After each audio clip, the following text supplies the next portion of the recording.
आज की रेसिपी उन लोगों के लिए है जो पिज़्ज़ा के दीवाने हैं लेकिन घर में ओवन नहीं है या फिर सिंपल तरीक़ों से कुछ मज़ेदार बनाना चाहते हैं। तो आज की ये मिनी पिज़्ज़ा बाइट्स की रेसिपी आप लोगों के लिए है। छोटी छोटी बाइट्स लेकिन टेस्ट में फुल ऑन इटालियन मज़ा। ना किसी ओवन की ज़रूरत, ना बेकिंग का झंझट, सिर्फ एक तवा और थोड़ी सी चीज़। टॉपिंग भी वही जो आपको पसंद है। हर कोई आपसे पूछेगा कि ये आपने इतने मज़ेदार पिज़्ज़ा बाइट्स घर में किस तरीके से बनाए। ये छोटी छोटी पिज़्ज़ा बाइट्स बच्चों के लिए बिल्कुल परफेक्ट है। बच्चों को जब भूख लगे और कुछ यम्मी चाहिए हो तो ये रेसिपी उनका दिन बना देगी। लंच बॉक्स में डाल दें आप इसे या फिर शाम के स्नैक टाइम पर आप इसे सर्व करें। बच्चे खुशी खुशी से पूरी प्लेट खत्म कर देंगे। तो अगर आप भी चाहते हैं एक जल्दी, आसान और लजीज स्नैक रेसिपी जो छोटे से लेकर बड़े तक सबको पसंद आए तो वीडियो को आपने एंड तक लाजमी देखना है, कोई भी पार्ट स्किप नहीं करना। तो फिर चलें इस रेसिपी को बनाना शुरू करते हैं। लेकिन उससे पहले अगर आपने अभी तक मेरा चैनल सब्सक्राइब नहीं किया तो सबसे पहले मेरा चैनल सब्सक्राइब कर दें। तो मिनी पिज़्ज़ा बाइट्स बनाने के लिए सबसे पहले हम डो रेडी करेंगे। उसके लिए हम एक बॉल में आधा कप दूध शामिल करेंगे। अच्छा, दूध आपने जो है ना वो नीम गर्म लेना है। 1 टेबल स्पून हम इसमें चीनी ऐड करेंगे। Half table spoon instant east add करेंगे। अब इसको अच्छी तरीके से मिक्स कर लेना है और ईस्ट को एक्टिवेट करने के लिए हम इसे तकरीबन 2 मिनट के लिए छोड़ देंगे। तो 2 मिनट हो गए हैं। दोबारा हम इसे अच्छी तरीके से मिक्स कर लेंगे और अब हम इसमें ऐड करेंगे हाफ टेबल स्पून नमक और 1 टेबल स्पून कुकिंग ऑयल। और अब इसमें जाएगा मेन इंग्रेडिएंट मैदा। 2 कप में इसमें मैदा डाल रही हूँ। अगर वजन की बात की जाए तो तकरीबन ये 250 ग्राम है। और अब इसे अच्छी तरीके से मिक्स कर लेंगे और इसकी हम डो तैयार कर लेंगे। अच्छा, इस डो को ना आप दूध की जगह पानी में भी गूंद सकते हैं, लेकिन यहाँ पर मैं इसे दूध से इसलिए गूंद रही हूँ ताकि ये बहुत ही ज्यादा सॉफ्ट और मजेदार बन के रेडी हो। तो आप भी यही करिएगा कि पानी की जगह इसे दूध से गूंदें। क्योंकि हमें इसे फ्रीज भी करना है तो बेहतर ऑप्शन ये है कि हम इसे दूध से गूंदें। तो डो हमारी रेडी हो गई है। अब इसे अच्छी तरीके से ऑयल लगा देंगे और इसे कवर करके तकरीबन 1 से 1.5 घंटे के लिए हम रख देंगे ताकि ये अच्छी तरीके से राइज हो जाए। अब हम चिकन मैरिनेट करेंगे। तो यहाँ पर मैंने 300 ग्राम बोनलेस चिकन लिया है। इसे मैंने छोटे छोटे क्यूब्स में कट कर लिया है। हाफ टेबल स्पून हम इसमें लहसुन अदरक का पेस्ट शामिल करेंगे। 1 टेबल स्पून फ्रेश दही ऐड करेंगे। हाफ टी स्पून नमक शामिल करेंगे। हाफ टी स्पून लाल मिर्च powder, 1 teaspoon chaat masala, half tea spoon कुटी लाल मिर्च, हाफ टी स्पून गरम मसाला, 1 पिंच के करीब हम इसमें ऑरेंज फूड कलर डालेंगे और साथ ही हम इसमें आधा नींबू का रस शामिल कर देंगे। और अब इसे अच्छी तरीके से मिक्स करेंगे। अगर आप बच्चों के लिए बना रहे हैं तो स्पाइसेस आप कम या ज्यादा कर सकते हैं। तो ये अच्छी तरीके से मिक्स हो गया है और इसको अब हम 10 से 15 मिनट के लिए रख देंगे मैरिनेट होने के लिए। अब यहाँ पर हम एक पैन में 2 टेबल स्पून के करीब कुकिंग ऑयल शामिल करेंगे और 15 मिनट हो गए हैं चिकन को मैरिनेट। तो अब हम इसको पैन के अंदर डाल देंगे। अब यहाँ पर टेस्ट को मजीद बढ़ाने के लिए मैं 1 टेबल स्पून चिली सॉस और 1 टेबल स्पून सोया सॉस शामिल कर रही हूँ। आप चाहें तो ये स्टेप स्किप कर सकते हैं, ये बिल्कुल ही ऑप्शनल है। मैं बस इसलिए इसमें शामिल कर रही हूँ क्योंकि इससे टेस्ट थोड़ा मज़ेदार आ जाएगा। अब इसे अच्छी तरीके से मिक्स करके इसे कवर करके हम लो मीडियम फ्लेम पर तकरीबन 10 से 15 मिनट के लिए चिकन को गलने के लिए छोड़ देंगे। दूसरी तरफ हम डो चेक कर लेते हैं। 1 घंटा हो गया है। देखें कितनी अच्छी और सॉफ्ट हमारी डो बनके रेडी हो गई है और ये कितनी बेहतरीन तरीके से राइज हुई है। अब इसको हम तकरीबन 1 से 2 पंच लगाएंगे ताकि इसकी जो एक्स्ट्रा एयर है वो निकल जाए। अब क्या करना है कि आपको मैदा लेना है, वो थोड़ा सा काउंटर पे स्प्रिंकल करेंगे और इस डो को बीच से हम कट कर लेंगे और जो इसका एक हिस्सा है वो हम वापस बॉल में डालकर रख देंगे। दूसरे हिस्से का देखें पेड़ा बनाएंगे और इसे रोलर की मदद से बेल लेंगे। आपको क्या करना है कि इसे ज्यादा पतला नहीं करना। इसकी जो थिकनेस है जो आमतौर पर हम पिज्जा की रखते हैं उतना ही हमें इसे रखना है। तो ये मैं आपको दिखाती हूँ। देखें इतना ही मोटा हमें इसे बेलना है। अब हम इसकी करेंगे कटिंग। मैं ग्लास से इसकी कटिंग कर रही हूँ। आप चाहें तो कटर से कर लें या किसी भी जार के कैप से कर लें। तो देखें इस तरीके से प्रेस कर करके हम सारी पिज्जा की बेस को रेडी कर लेंगे। तो इस तरह से ये सारे कट्स लगा लिए हैं। दूसरे को भी हम इसी तरीके से रेडी कर लेंगे। अब इसे तकरीबन 10 से 15 मिनट के लिए रेस्ट देंगे। अब दूसरी तरफ जो हमने चिकन रखा है उसे चेक कर लेते हैं। 10 से 12 मिनट हो गए हैं। चिकन अच्छे से कुक हो गया है। अब इसे रखें साइड पर जब तक ये ठंडा भी हो जाए। अब क्या करना है कि यहाँ पर आपको एक तवा लेना है और इस पर ग्रीस करेंगे ऑयल। यहाँ पर थोड़ा सा हम इसमें ऑयल डालेंगे और इसे टिश्यू पेपर की मदद से अच्छी तरीके से फैला लेंगे और ये पिज्जा बाइट्स हम तवे के ऊपर रखते जाएंगे। अब क्या करना है कि फॉक की मदद से हम इसके अंदर होल करेंगे। होल करने से ये फायदा होगा कि बीच वाला जो हिस्सा है ये पकते वक्त फूलेगा नहीं और इस पर एक खूबसूरत सा डिजाइन भी बन जाएगा। आपने फॉक से होल करने वाला स्टेप बिल्कुल भी मिस नहीं करना।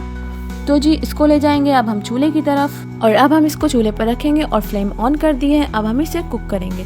तो जैसे जैसे ये पकते जाएंगे तो इनका साइज डबल होता जाएगा। आपने बस तवे को एक दफ़ा हाई फ्लेम पर गर्म करना है, उसके बाद चूल्हे की फ्लेम को लो मीडियम फ्लेम पर सेट कर देना है। तो 2 मिनट हो गए हैं, अब हम इसे फ्लिप कर लेंगे ताकि दूसरी साइड से भी ये अच्छी तरीके से पक जाए।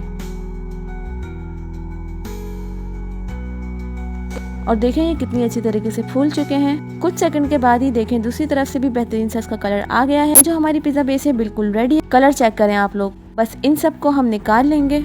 अब दूसरे वाले को भी हम कुक करेंगे। तवा मीडियम फ्लेम पर गर्म है।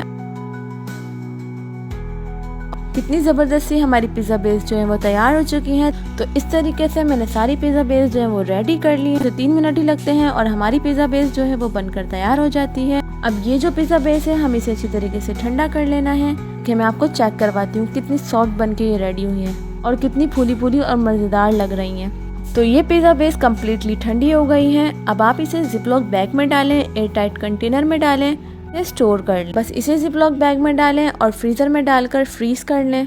और आपने जब भी पिज़्ज़ा बनाना है तो आपने इसे निकालना है और नॉर्मल होने देना है। और जब ये नॉर्मल हो जाए इस पर अपनी फेवरेट टॉपिंग करें और इसे बेक कर लें। और मैं आपको सेकंड तरीका भी बताऊंगी कि आप इसे दूसरी तरीके से किस तरह स्टोर कर सकते हैं, लेकिन उससे पहले हम पिज़्ज़ा सॉस रेडी कर लेते हैं। आप चाहें तो बनी बनाई पिज़्ज़ा सॉस भी बाहर से खरीद सकते हैं, लेकिन मैं आपको घर में पिज़्ज़ा सॉस कैसे रेडी करते हैं उसका तरीका बताऊंगी। तो सबसे पहले हम 7 से 8 चम्मच चिली गार्लिक सॉस ले लेंगे। आप चाहें तो इसकी जगह केचप भी इस्तेमाल कर सकते हैं। हाफ टेबल स्पून हम इसमें लहसुन शामिल करेंगे जिसे मैंने बारीक बारीक चॉप कर लिया था। 1 टीस्पून कुटी लाल मिर्च, 1/4 टीस्पून नमक, 1 टेबल स्पून सोया सॉस और हाफ टेबल स्पून ऑरिगेनो। इसे अच्छी तरीके से मिक्स कर लेंगे। ऑरिगेनो आपने लाजमी ऐड करना है, इससे इसकी खुशबू बहुत ही अच्छी हो जाएगी और फ्लेवर तो इसका बेहद मजे का है। तो ऑरिगेनो आपको इसमें लाजमी ऐड करना है क्योंकि ये पिज़्ज़ा सॉस की जान है। देखें कितने मज़ेदार से हमारा सॉस बनके रेडी हुआ है। तो दूसरा तरीका से स्टोर करने का ये है कि आपने पिज़्ज़ा बेस ले लेनी है और इसके ऊपर लगाएंगे पिज़्ज़ा सॉस।